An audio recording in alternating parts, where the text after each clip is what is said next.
a problem of disunity that specifically existed in regard to their having miraculous gifts and having some kind of tension develop in their relationships over these gifts, is what we saw in chapter 12. So he had been developing throughout the book various ways in which they had had trouble with division, and this was one of them that had been on display. We saw the early examples in chapter 1. We saw a later example in the Lord's Supper in chapter 11, and then we saw in chapter 12 this problem in regard to the way in which they were using gifts and their attitudes toward it. So when he gets into chapter 13 and says, look, it doesn't matter what gift you have if you don't have love. But to do that, the problem is that, as we've seen, the way God describes love is very different from how a lot of people today just would describe love. And so it's important to understand its core meaning of how he addresses it, that it's what he does is take a word that an agape that was not really valued highly in that which is necessary in order to gain kind of the work of love, of what it takes to gain a relationship and maintain a relationship, and that's harder. It takes a lot more attention, and it takes a lot more sacrifice. And that's why it is far more of a moral concept. And he was able to use that, and that's what gets you to having the quality of love in all these other relationships. So in order to do that, we looked at how he described that in verses 4 through 6, and that we saw that there, in just very small ways, he's addressing certain kind of situations as he goes through it. Because it starts off that love needs to be there when there's conflict between you and others. And you need to know to apply love in those situations where there's conflict. But then he flips that around and says, okay, when everything's going well for you and you're successful, now you're on the other side of this. Now, where is the love there? How do you handle the situation toward other people in relationships when you are successful? And so do you lift yourself up, puff yourself up in pride? Or is there a care for them throughout all this? And then it switches over to talk about what do you deal with these non-Christians, and that in general in life, how are you going to behave, and talking about being civil and caring and more aware of what's going on around you. And then we looked at the end of verse 6 and how he's kind of pushing us towards seeing circumstances, and that you should view those in terms of the spiritual, and that evaluate what's going on with an eye on the spiritual of wanting what's truth, and therefore what God's will is, regardless of who it might be. And so now as we come to the close of this description, we come to verse 7 where it says, bears all things, believes all things, hopes all things, endures all things. And in that, I would argue, you have a core description of what relationships require of us. These others, yes, because it's love too, but this is more centered on the relationships we already have. And the reason for that comes out within the nature of these words. And I asked at the end of class last week to just be thinking about the idea that you have a word bears in the beginning of verse 7 and then endures as the last one, and that has to mean different things. We often would describe them as being the same, but they're not the same. So let's start by considering what it means in practicality, first with the core meaning, and then in practicality, to bear all things, and how that's love.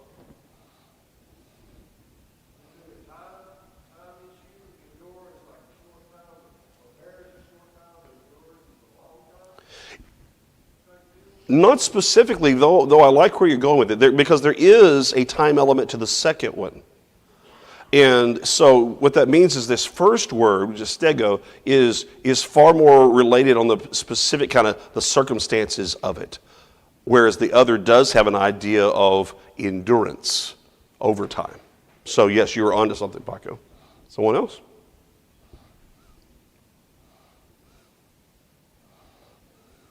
John?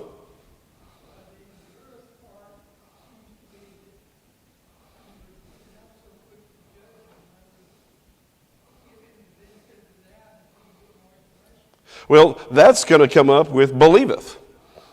That's the problem with all these, is we tend to kind of use it as we mush it all together, and it says, say, we're just be a good, altogether what this really means, we would probably say, it's being the best kind of friend. Have the best kind of relationship. You're in it for that person. And that there is this, all of these are related. That's why I put this down as being around a relationship, is you're doing something in support of that person in different ways. But now we have to figure out what are the different ways.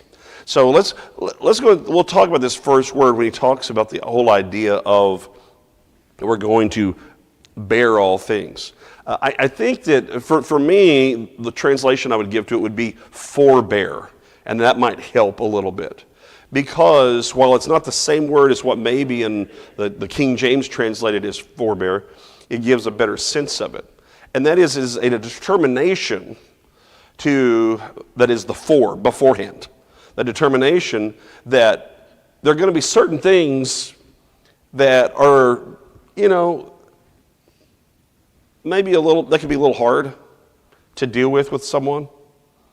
So let's think of it in this way about what it takes to have a good relationship. You have to know going in that person's not perfect.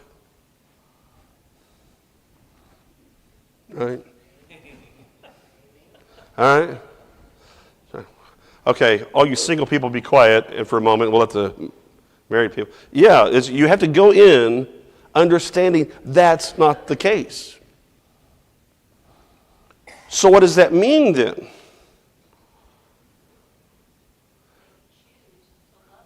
You can choose to love. Yeah. But what is it? What do you have to do? What is that? He's telling us more specifically. Yep. Well, endure, but we already got that word. That's later. What else? I heard something else. Face the situation. Face the situation? Okay. Sandra? My mother gave me the advice before I was married that everyone has his faults. Can you live with it? Okay, good. Good. That's right on track. This word when you think about this word of forbear or bearing, it's the understanding that, again, not everyone's perfect, and that means everyone has flaws. Everyone has faults. And yes, can you live with those? And to have a relationship, you must be able to. Now, remember, he's already addressed in verse 6 the moral aspect of this as far as you don't rejoice in anything evil, right? So all of these others are kind of building up that your mindset is already past the idea of, we're not talking about here just sin, okay? That's not what he's talking about, that. Can you love someone despite all their sins? That's not helpful as a Christian to say, yeah, I can live with those sins. Wrong. Okay, that's not what he's saying here. But there are things that are not sin that can still bug you, right? Okay, good. We're getting somewhere now. We're starting to get some recognition of where I'm going with this. Is that there are just some little things, and here's what happens. I like to start with marriage because it's easier to see in marriage, because you get up and you're all kind of wide-eyed, and when you're early on, and this person, and you can't see them, and you can't see any of those things just because you're in love. Why? Because that eros love is taken over, and agape is just kind of, it's in the back seat. Okay, so someone's up there tapping your shoulder and says, that person's not perfect, whatever, shut up. And so that's kind of sometimes how we treat relationships, is I don't want to hear about it until it's right in front of us. And the whole idea of how we should build relationships is actually far more realistic than that. It's to be understanding that no one is there, and to be able to evaluate and to embrace someone despite the fact that they're not perfect and despite their flaws, and to realize that. Now, I know I use this one for my students every once in a while. What are the things? It's a healthy exercise. What are the things about you that repel other people? It's really. You never thought about that? Does it really put people off? Okay. Well, sometimes people are nice enough to tell you. And so when I was young, I know it's hard to believe that I'd have those qualities, but you didn't have to laugh that fast, okay? So I was told, sadly, at a graduation, okay, but it worked out well, so we're good, that there were a lot of girls that liked me, which is a good news for you if you're in college, a lot of girls, but that I was, get this, too intense. I know, it's unbelievable. It's unbelievable. And so, my dad told Tracy when we got engaged that her job was to mellow me. Hasn't she done a great job? And she has, believe it or not, which scares the students. But okay, so what is it? Can you handle that? Okay, this is not necessarily easy. Okay, so hey, Tracy has her flaws too. Just make sure we're on even ground. When we got married, she clinked her ice in her glass. Drove me nuts. Now she doesn't get any ice at all. True story. True story. Okay, now I'm wanting to get us all on the page now so we understand how this works and that these words, which we often think of, we come to the text and we think theologically and we just define a word and oh, isn't it nice, and it comes on, and we don't understand that this is supposed to have real meaning, that I am integrating into the way in which I think so that in real life this becomes how I am and how I behave. Okay? If we don't then recognize and be able to see people and see the problems, and then see how can I help them with that? Or how can I live with that? What is going to go on with that difficulty of that, I just can't handle that laugh. Right? Or you just come over here and say, no, I'm sorry, but just don't like sports, man. So, okay, good to know. So we need to understand that's not something that is we can still find some other ground. But something that is actually just a flaw that there's just, that you do, that just a kind of a habit or just those kind of things, and they can be different for different people. Okay. For relationships to work, and now remember, all of this is not about marriage, this is about the church. Everyone here has some quality that might cause problems for somebody else.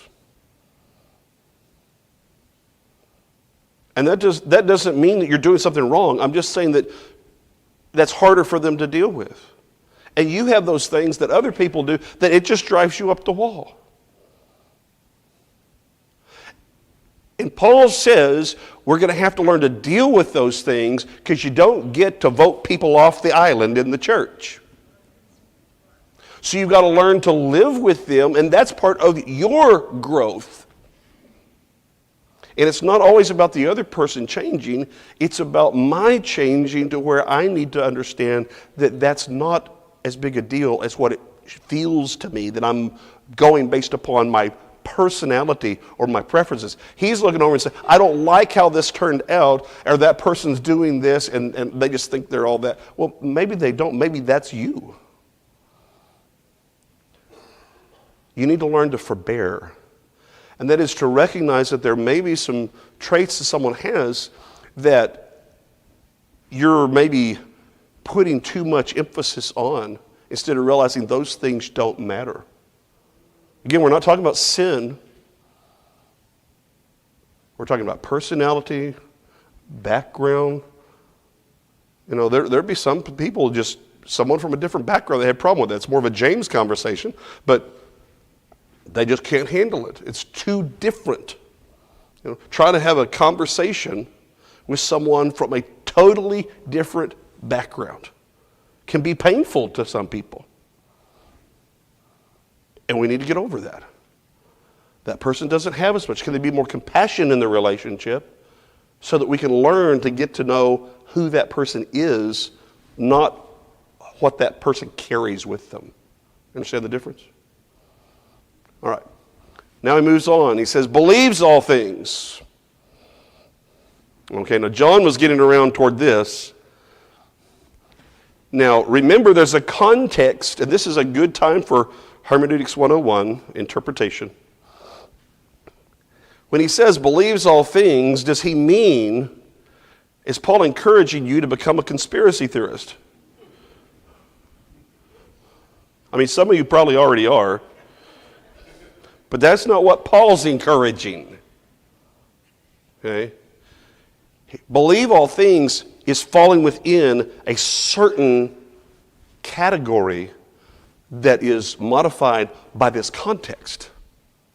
And we limit ourselves to the context rather than picking it out and saying, okay, I've got the words I want to support what I want it to mean.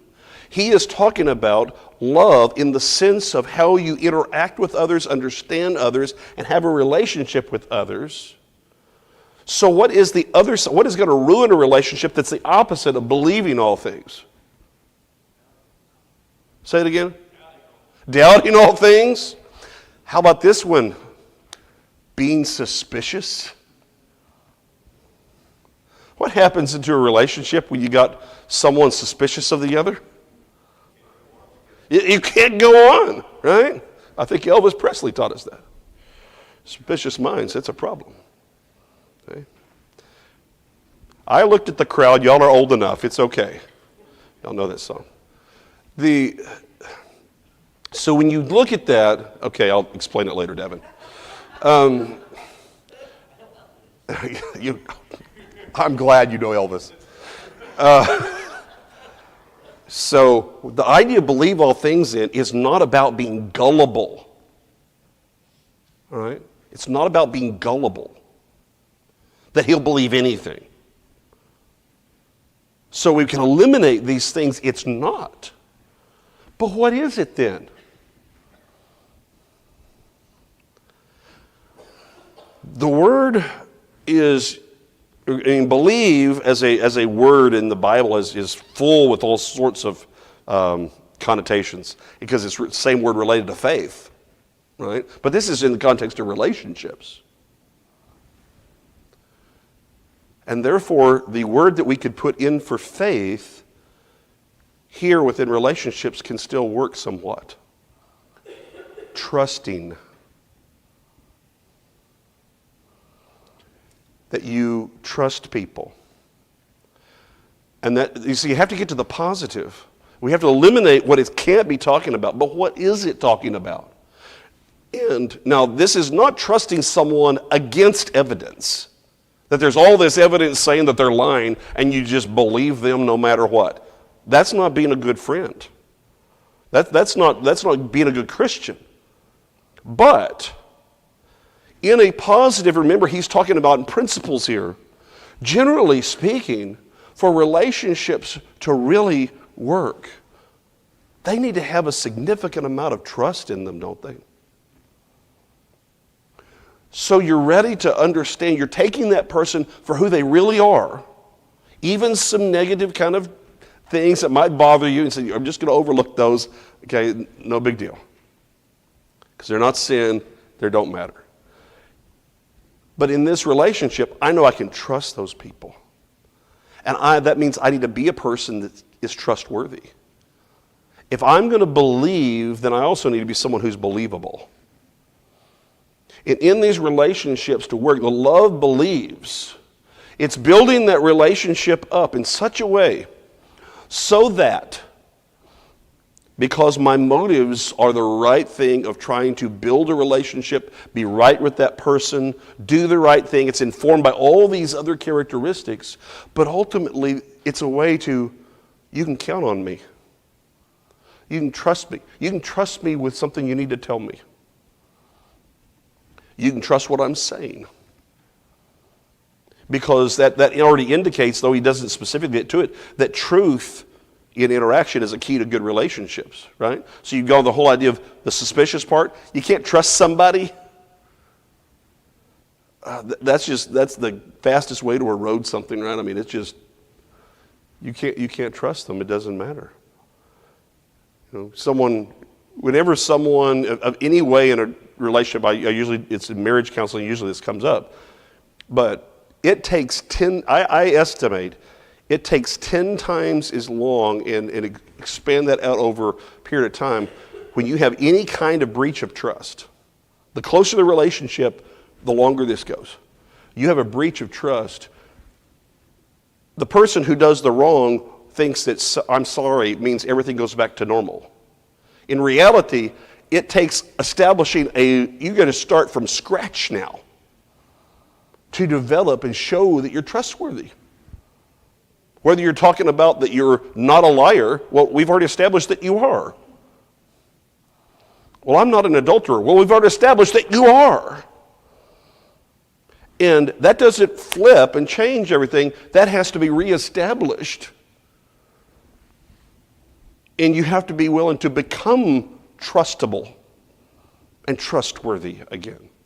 Okay? So just in the church, we should be a people who can trust one another. We're told something that's how it is. Now there's another aspect to this that I want to bring out too, but first, Sandra.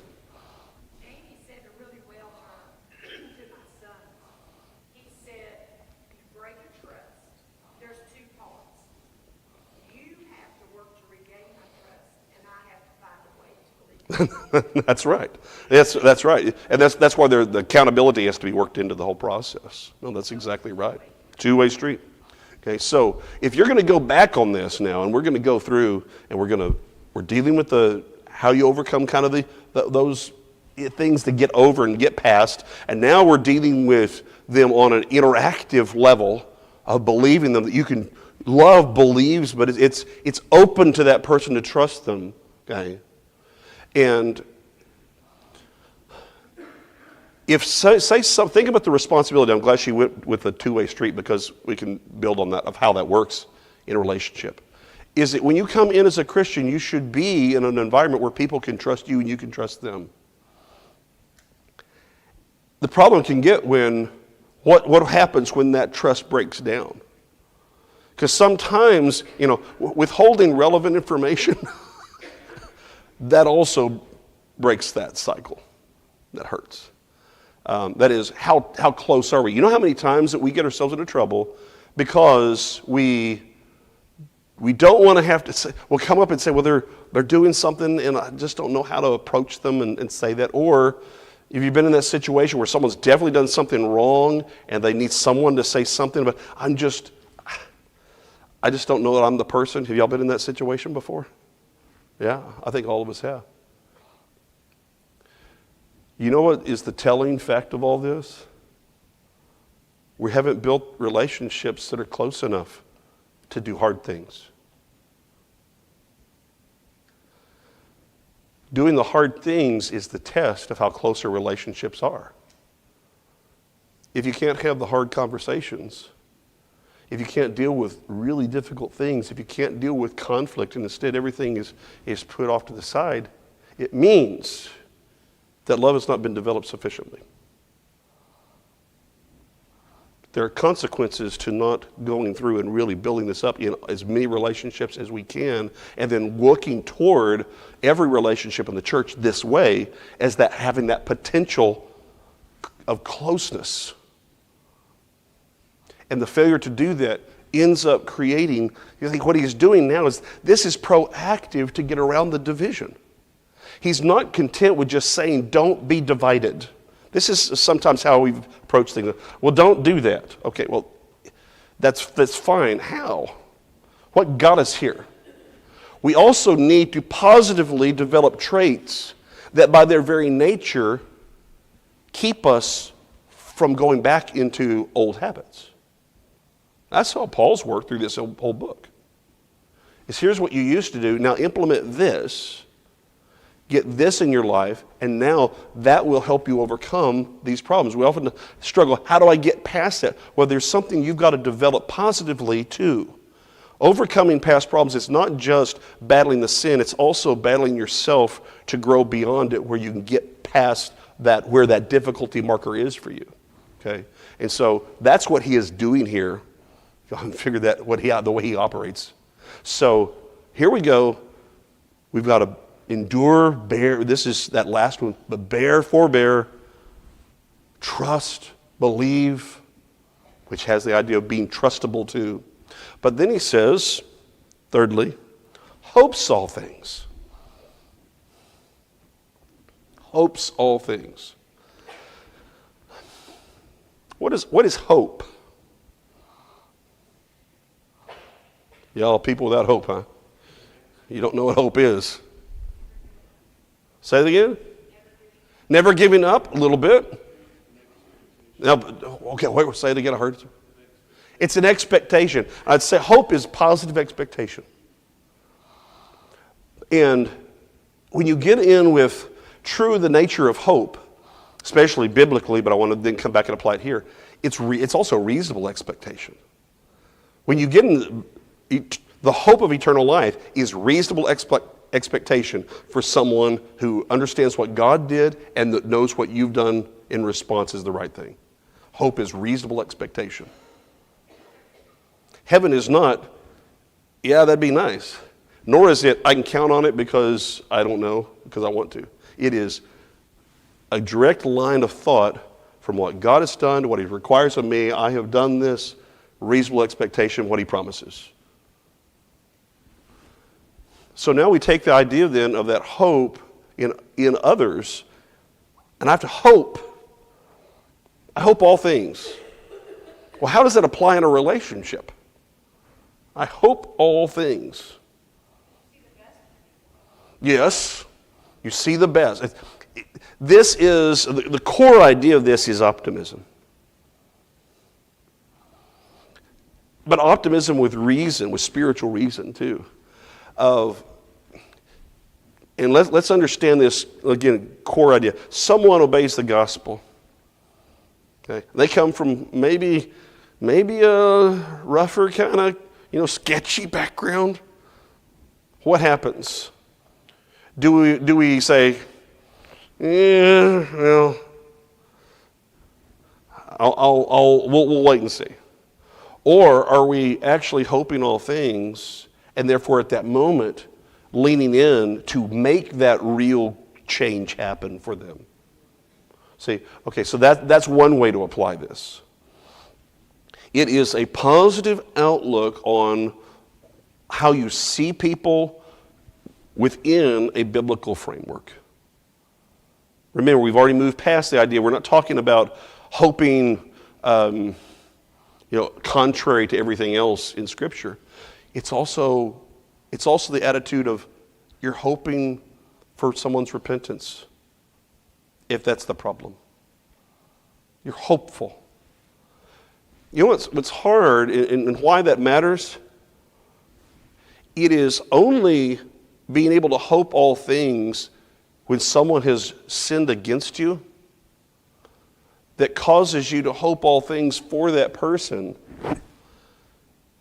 And therefore your hope and what's on your mind is wanting them to get back and be right instead of it being about you and holding a grudge and hoping they get what they deserve. The hope properly placed is hopeful not just for me, it's hope in the relationship and a hope that I want for the best thing for you, right? So it's a positive outlook of saying there are possibilities for God and for heaven for everyone. Rooted in what God has revealed.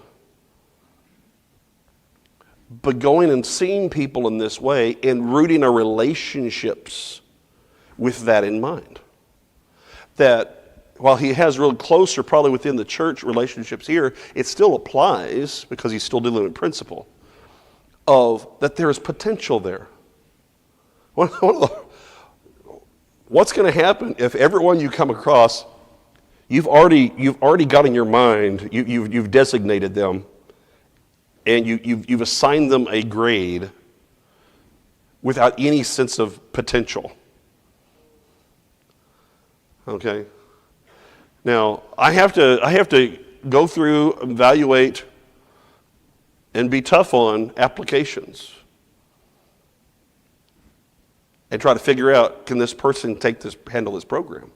Sometimes the answer is no. I have to go through and say, okay, can this person get through this class and make it ultimately, given if I can give the most to it? What do I need to do? And that's part of it where we're going with this. What do I need to do to maybe make an alteration, change something, reach something a different way so that they can make it? Because I believe they can. But now that's become more responsibility for me to make sure that my hope can be realized for them. But that's relationship. That sometimes in a relationship, to get them to the point of where your hopes are requires a little bit of you. And that's certainly true spiritually. Get somebody over a difficult time, to get them through a problem they're having. Galatians chapter 6, 1. James chapter 5, 19 through 20. And we need that in our lives. But the whole core idea is that having also the idea of an expectation. You're expecting good things from this relationship. Now, have you been in a relationship? I'm going to talk about long-term relationship where you were pulling the heavy weight the whole time. Y'all know what I'm talking about here? Most of it, we often associate this with somebody at work. There's another person at work. We're carrying that guy. Okay? Just happens. All right? Well, that can be true in relationships too. And it can be true in the church too. And that our goals are, though, in hope, that we have to carry some people for a while in the hopes that we won't always have to carry them, or that ultimately maybe they can carry somebody else. I may have to carry them the whole time. But maybe then they can be capable of carrying somebody else. Of being that person. Hope. Now we get to number 4, endures all things. And we're back to where Paco started us. Endures. This is related to that word that is often translated be patient. There's more than one word translated patience. But this one has the idea of, here's your time, remaining underneath. So now it's more about circumstances than it is about that person's flaws or problems that we started with bears. For relationships to really work, you need an attitude that stays with people through the difficult times. I mean, isn't that ultimately when it's tested? I believe Proverbs says something about that. That it's easy to have a friend when things are going, well, and they just kind of, everyone wants to be your friend when you're up front and they think they can get maybe something out of that. I'll be your friend, I'm going to latch on. That's to love your enemy too, that's right. But here he says you're going to endure is, you've got these relationships, things can go wrong. And when it says that there are going to be times, it doesn't mean that someone's done something necessarily. But it can be just, y'all have had a good relationship and all of a sudden one of you takes a real hit on something and it's just what made the relationship easy, that's taken out from you. And there's this rough patch of what it takes for that to endure over time. It takes greater commitment to make that kind of thing work.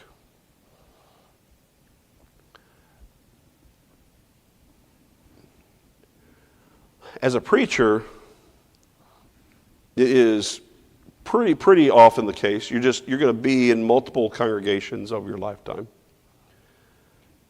And there's certain people that just stick with you and that you always want to be close, that you always care. I mean, you care about the congregation as a whole no matter what, of where you left. You want things to go well. The people from that congregation want to go well. I just found out that yesterday that a woman was in a major traffic accident. Life-flighted, traffic accident, life-flighted out. She is, though it looks like she's going to make it. She was 6 years old in the first congregation where I ever preached. She just lost her dad a couple months ago. So the understanding of distance can be hard on relationships until you make the decision to still care and tie whatever it is. There can be distance that has to be endured through a rough patch through disagreements.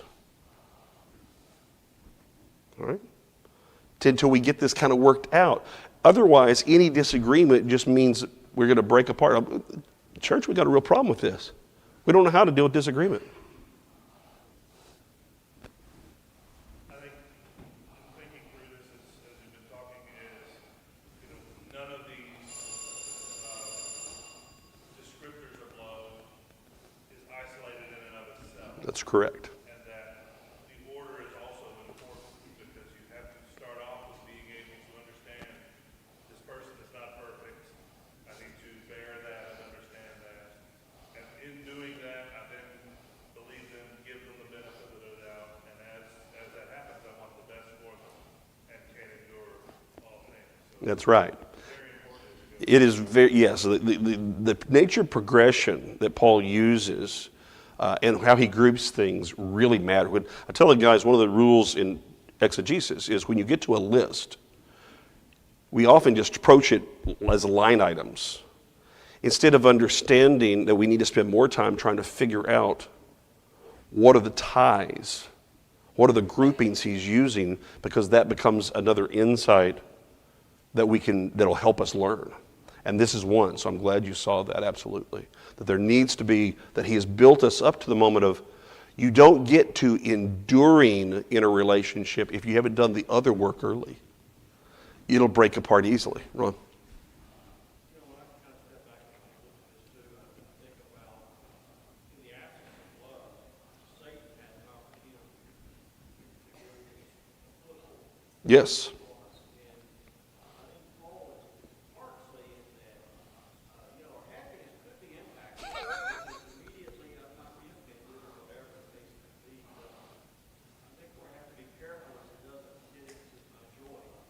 And there's a correlation, I think, there with having love that endures, that it bears all things, that helps me to maintain a level of joy that I should as a Christian, that could otherwise be impacted by, Yeah. No, that's right. The idea of when we fail to have love, we're basically creating a vacuum for Satan to work, and that it can't but hurt our joy if that's the case. And shouldn't we be in such a situation where brethren are a positive impact on our joy? But see, if we don't develop the relationships the right way, then that can end up being a negative. And then we end up dwelling on all the negatives, and then you end up with the conflict, rather than because we don't know how to resolve things, because we haven't committed to enduring. It makes it easy for us to just throw off people instead of being so. You realize that there are times that people are going to need you. You have to be more committed to their souls than they are. And that means you have to think of them as souls more than they do. And that adjusts what you do with them. And the end point, that helps you get through all this and endure. But if we'll do that with one another, including when things are good, that's when we get to really grow and tighten things up. And that we can get closer and we can deal with more because of that, because we've added a layer of depth because of our interaction having depth, instead of it just being we're a people who worship together. The church should be more than that. The church should be people who worship together, absolutely. The church should be people who work together. And the church should be people who love one another. You can't do that, though, without this level of interaction and intention. Right? We often take these things for granted, just as some people take them for granted in marriage. Because the core idea, what he's pointing out about the nature of love, is all of this has to be groomed and made intentional and given great effort along the way. It has to be nurtured. And every relationship has to be nurtured, no matter what type it is. Friendships have to be nurtured. Relationship with your children have to be nurtured. Relationship, husband and wife, have to be nurtured.